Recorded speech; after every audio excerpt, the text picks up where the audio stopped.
Ils travaillent le verre, le bois, le tissu ou le métal. Plus de 150 artisans sont venus vous émerveiller pour cette 7e édition du Salon international des métiers d'art, qui se déroulait les 18, 19 et 20 novembre dernier au stade Bollard-Dès-Lys de Lens. Nathalie, Clémence, Philippe, Emmanuel, 4 professionnels garants d'un savoir-faire qu'ils aiment partager avec le public venu en nombre. Notre métier luthier, qui date du fin du XVe siècle, début XVIe, constitue à fabriquer et à restaurer, pour nous, c'est les instruments du quatuor, donc en fabrication violon et alto. Et nous sommes une maison spécialisée en instruments anciens. Le métier n'a pas tellement évolué, les méthodes de fabrication et de restauration restent les mêmes. On dit que le violon est né parfait, les essences de bois utilisées sont toujours les mêmes, épicéa pour la table, érable pour le reste. Et les techniques, aujourd'hui, on n'a rien trouvé de mieux que les techniques anciennes, avec les matériaux comme bois et surtout les colles naturelles. Donc ici, nous, on travaille principalement la technique de la pâte de verre. C'est la même technique que la cristallerie de Dôme utilise à Nancy. C'est une technique qui a un magnifique résultat, mais qui est très très longue et qui comprend beaucoup d'étapes. Mais c'est l'intérêt de cette technique-là. Ça permet justement une grande liberté au niveau de la création. C'est un travail qui est varié, qui est agréable, qui est super valorisant et on aime bien aussi participer à ce genre de salon parce qu'on a le retour du public et ça c'est déjà gratifiant. Je suis Emmanuel Flocher, marketeur. Je réalise des tableaux, comme vous pouvez le voir, de marqueterie.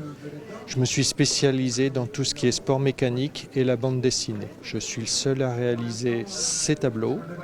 Je passe entre 20 heures et 140 heures sur un tableau, entre 2 essences de plaquage et 25. Toutes les personnes qui passent me disent c'est de l'impression sur du bois. Non, c'est vraiment du plaquage. Tout est entièrement découpé au cutter avec une précision chirurgicale. Je m'éclate. Je peux faire vraiment n'importe quoi. Et puis, c'est le fait d'arriver à finir un tableau et de dire j'ai réussi. Et quand l'auteur me dit c'est magnifique, c'est encore plus beau que mon dessin, pour moi ça n'a pas de prix. Alors du coup moi je travaille beaucoup sur le thème des insectes. Grosso modo c'est vraiment ma principale source d'inspiration, c'est les scarabées. Donc je les travaille en textile, donc je vais faire des petits coussins en fait. C'est vraiment la base de mon travail. C'est un point de couture très simple, je réalise des petits coussins. Et en les assemblant et en cousant, j'arrive à faire vraiment la forme du scarabée et je rajoute des pattes avec des fils métalliques et des perles. Voilà. C'est rigolo parce que souvent les arachnophobes, ils n'ont pas peur de ces araignées-là, ils s'approchent assez proches et quand j'en vends, c'est souvent à des arachnophobes parce que je pense que ça fait partie d'une espèce de thérapie personnelle de réappropriation de la peur. Après, il y a des gens, sincèrement, qui ne s'approchent pas. Je les vois physiquement, ils détournent, quoi. Et si certains se détournent à cause de leur phobie, la plus grande partie des visiteurs sont là pour échanger sur les nombreux stands de ce salon. Donc nous sommes sur le salon, bien sûr pour faire connaître notre atelier. Les salons des métiers d'art, en règle générale, ça nous apporte des retombées, bien sûr, une nouvelle clientèle éventuellement, parce que le métier de luthier est assez difficile. Donc pourquoi sur ce salon ? Parce que ce salon est très bien, j'ai eu de très bons échos. Et le salon des métiers d'art, c'est notre domaine, quoi. Ça touche un peu tout le monde. Ça sensibilise aussi les personnes, les héritiers d'instruments, parce qu'il y a beaucoup, comme je vous disais malheureusement, beaucoup de personnes qui ne savent pas qu'un instrument demande de l'entretien, même s'il est plus joué.